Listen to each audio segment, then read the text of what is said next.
ஒரு பெண்மணி குழந்தையை அட்டி அட்டி என்று அடித்துக் கொண்டிருந்தார்.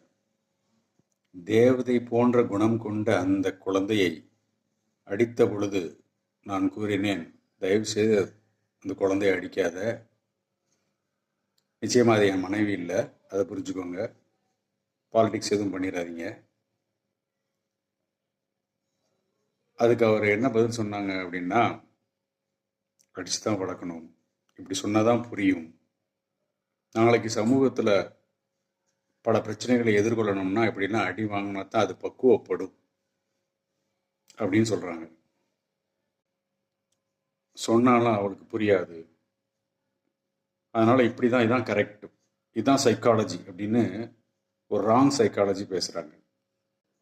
பக்குவப்படுத்த வேண்டும் என்று இறைவனும் இயற்கையும் நினைத்து நமக்கு பல துன்பங்களை கொடுத்தால் நாம் ஒத்துக்கொள்வோமா?